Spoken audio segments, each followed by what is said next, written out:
Okay, this is for when you may catch yourself judging others and then find yourself judging yourself for judging others. Like, what do you do when you get in one of those cycles? Sometimes we call these a shame-blame cycle, and we kind of can't get out of it. We go back and forth between it's their fault for being like this. So we may have a thought that they're doing something totally wrong. The way they do it is so stupid. And the reason they're having all their problems is because of what they're doing right there, and they should be doing it a different way. And then maybe we catch ourselves and we're like, I shouldn't be judging them. I'm such a terrible person. How could I do this? And then we're like, but no, they really shouldn't do that. Like, that's what we call a shame-blame cycle. And it's just super common. And it really, here's what, it used to serve a purpose, right? So back in the day, back when we were in tribes, we kind of had to make sure we were still included in the group, because if we got excluded from the group, it meant death. Like if the whole tribe went on and they share their food and they share their buffalo hides and their teepees and their muzzle loaders, like all the things back in the time, if we got kicked out or exiled, we would be completely on our own. And so there's a reason why we kind of have that instinct to be comparing, to kind of see where everybody lines up. But what that does is it sets us up to line everyone up as if we're on a row, and better to worse, and we need to constantly be comparing about who's measuring up here, who isn't, where do I measure up in this line. And so what we do is we're like, oh, that person ended up here on the lineup of good and bad. And oh crap, now I judged and I've slipped down the line on the comparison thing. And it just sets us up for this crazy spiral. And so I want to teach you how to get out of it. First of all, to recognize it, but then how to get out of it and move on to something that's just more productive and helps you get to where you want to be. So, and it's okay to go ahead and look at things and notice other qualities in people and notice patterns and decide if they're things that you want influencing your life or not.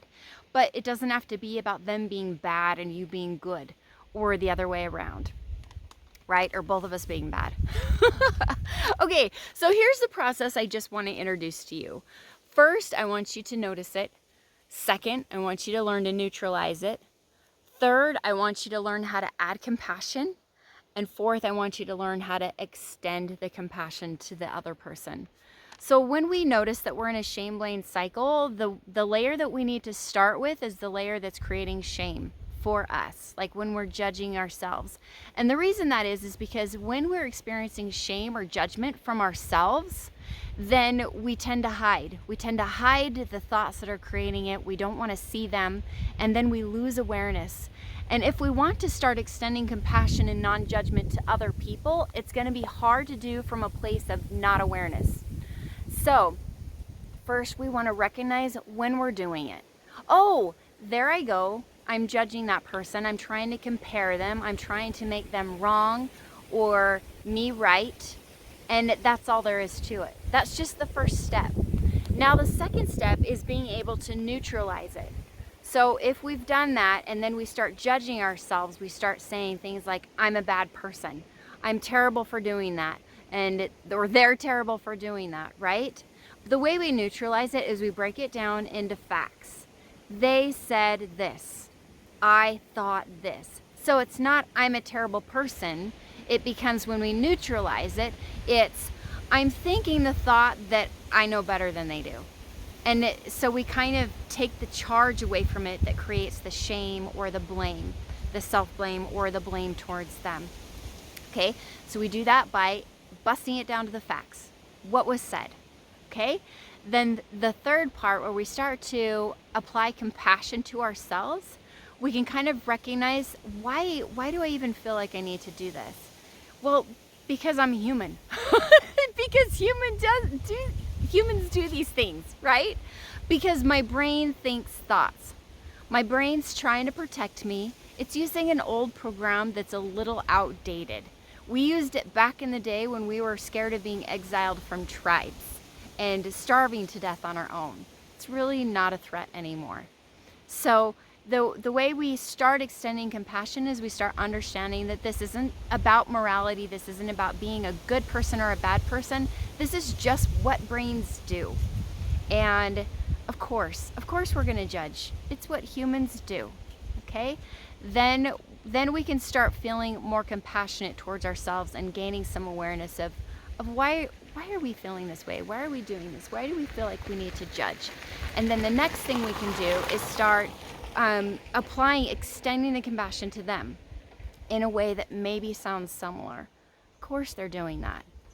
They're operating under a thought that lines up very well with that. They should do that. If they think that I'm the problem, of course they should blame me. If they think that that's the way to be a parent, then of course they should be doing that. But here's a thought that I want to share that just really helps me. And it's different happy, different hard. And the ways this has helped me is when I find myself, especially comparing myself to someone else. I was in a situation recently where someone was handling some crazy situations. It was my sister. She's amazing. I'll just tell you. Christy. Christy was handling some amazing situations with so much patience. Like, that is her superpower. She is so patient and way extended my level of patience, right? And so I found myself catching myself into comparison, like I should be more like her. I should be more patient like she is. I should know better, these kinds of things. And that really sets us up for a really destructive cycle.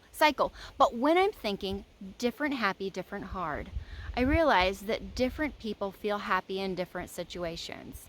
Different people may feel happy when they're comfortable. Someone else may feel happy when they break through their comfort zone. Sometimes people are making mistakes to try to keep themselves safe from harm. I get it. That's their happy. My happy may be pushing outside and putting myself at risk for some harm, and I feel good about that. It's different happy.